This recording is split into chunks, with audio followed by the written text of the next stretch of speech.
न्याय और अन्याय कर्मों का फल मिलता ही है। एक गांव में एक सुनार रहता था। उस सुनार का काम बहुत अच्छा चलता था, लेकिन सुनार बहुत लालची भी था। अपने काम को बढ़ाने के उद्देश्य से उसने एक दिन बहुत सारा सोना मंगवाया।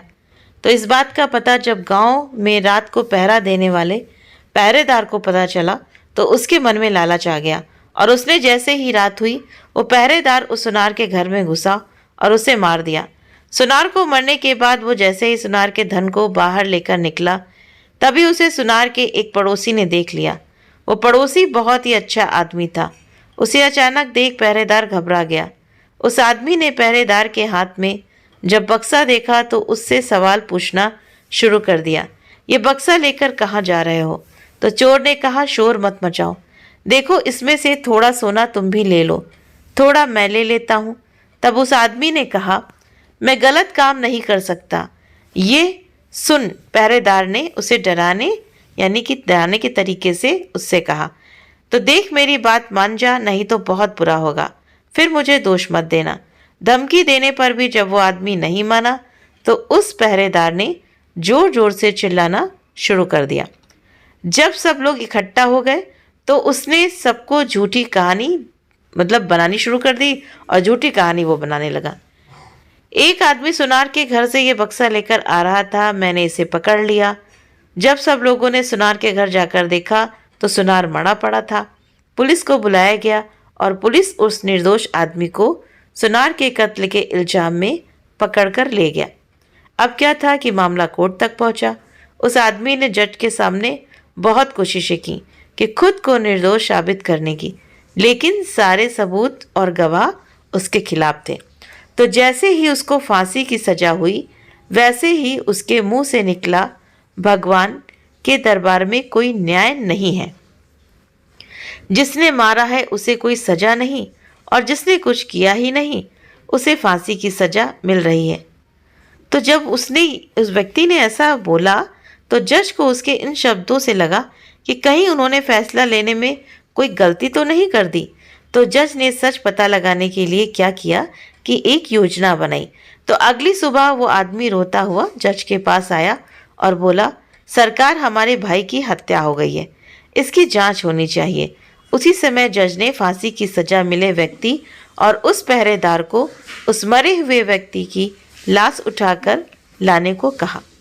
जब दोनों दिए गए पते पर पहुंचे तो देखा कि खून से लथपथ लाश चारपाई के ऊपर पड़ी हुई है और उस पर चादर डाली गई है।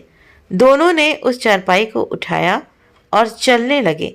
रास्ते में उस पहरेदार ने उस फांसी की सजा मिले व्यक्ति को कहा, अगर तुमने उस रात मेरा कहा मान लिया होता तो तुम्हें फांसी की सजा भी ना होती और सोना भी मिलता सो अलग। वो व्यक्ति ऐसा बोलने लगा। तो इस पर उस आदमी ने जवाब दिया, मैंने तो सच का साथ दिया था, फिर भी मुझे फांसी की सजा मिली।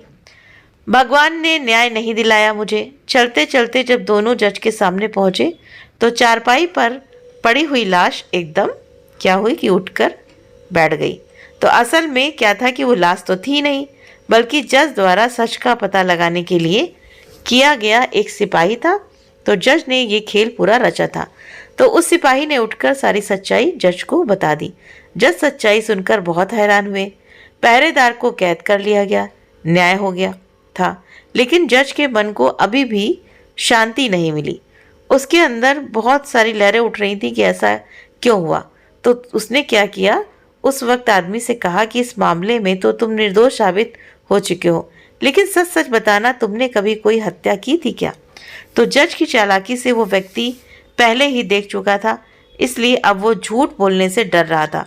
इसलिए उसने सच्चाई बतानी शुरू की कि बहुत पहले की बात है, एक दुष्ट व्यक्ति मेरी गैर हाजिरी में मेरी पत्नी से मिलने आया करता था।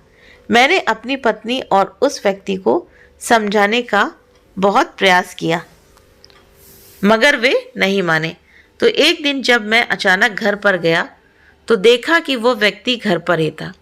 मुझे बहुत गुस्सा आया, मैंने तलवार से उसे मार दिया, ऐसा वो व्यक्ति बोला, और घर के पीछे बहती नदी में उसकी लाश फेंक दिया।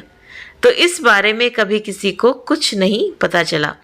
तो जज ने कहा, मैं भी यही सोच रहा था कि मैंने कभी कोई गलत काम नहीं किया और ना ही किसी से रिश्वत ली, फिर मेरे हाथ से ये गलत फैसला कैसे हुआ। खैर, अब तुम्हें अपने कर्मों का फल तो भोगना ही होगा। तो पहरेदार के साथ अब तुम्हें भी फांसी होगी। तो देखिए कर्म कहाँ से कहाँ ले जाते हैं। तो कर्मों का फल भले ही देर से मिले, लेकिन मिलता ज़रूर है। फल कैसा होगा ये इस बात पर निर्भर करता है कि आपके कर्म कैसे थे। तो आप अपने बुरे कर्मों का जो फल है वो अच्छे कर्म करके टाल नहीं सकते। जैसा कि उस व्यक्ति ने पहरेदार को रोककर अच्छा कर्म करना चाहा, लेकिन हुआ क्या? उस अच्छे कर्म के कारण उसके बुरे कर्म नहीं भुलाए जाएंगे, इसीलिए उसे उसके पुराने कर्मों की सजा मिली। देर से मिली, लेकिन उसको ये सजा मिली। तो जीवन मिलना ये भाग्य पर निर्भर है, मृत्यु होना समय पर निर्भर करता है, किंतु मृत्यु के बाद भी लोगों के दिलों में रहना ये अपने कर्मों पर ही निर्भर करता है। तो इसीलिए बार बार यही समझाया जाता है कि कर्म ऐसे हों, क्योंकि बताया गया है शास्त्रों में, हमारे गुरु ने भी बताया है कि कर्मों का बीज जरूर से जरूर उगता है। आप कहीं अपने लॉन में, खेत में, किसी मिट्टी में, गमले में आप कोई बीज डाल दीजिए, तो हो सकता है कि वो बीज ना उगे, डिस्ट्रॉय हो जाए, नष्ट हो जाए। लेकिन जो कर्मों का बीज है वो तो तुम्हें मिलकर ही रहेगा, चाहे इस जन्म में या अगले जन्म में। तो अगर तुम्हारा कोई भी कर्मों का खाता बचा रहा तो फिर उसे भोगने के लिए अगले जन्म में आना पड़ेगा। और ये कोई ज़रूरी नहीं है कि उसमें मनुष्य का जन्म ही मिले। वो तुम्हें कुत्ते की, जानवर की, किसी कीट पतंग की, पेड़ पौधे की, किसी भी तरह की योनि मिल सकती है, क्योंकि कर्म के अनुसार ही फल मिलता है और कर्म के अनुसार ही तुम्हें वो जन्म भी मिलेगा। तो इसीलिए इस जन्म का लाभ उठा लो। मनुष्य का जन्म मिला है तो इसको व्यर्थ नहीं गंवाएं। अच्छे कामों में, सत्कर्मों में, भगवान की भक्ति करने में, पुरुषार्थ करने में, लोगों की मदद करने में, इन सब में अपना समय व्यतीत करें। ज़्यादा से ज़्यादा भगवान के सुमिरन में अपना मन लगाएं और इधर उधर की बातें जो मन में आपके आती हैं, जो बुरे ख्याल आते हैं, किसी के बारे में बुरा सोचना, किसी के बारे में बुरा करना, तो इसको अपने दिल से सदा सदा के लिए निकाल फेंकिए। क्योंकि कर्म जो है ना वो सोचने से भी बनता है, देखने से भी बनता है और करने से तो 100% बनता है। 100% का मतलब है कि बनता ही बनता है। हमारे गुरु बताते हैं कि अगर आप सोच लेते हो किसी के बारे में बुरा, तब भी आपका कर्म बन जाता है।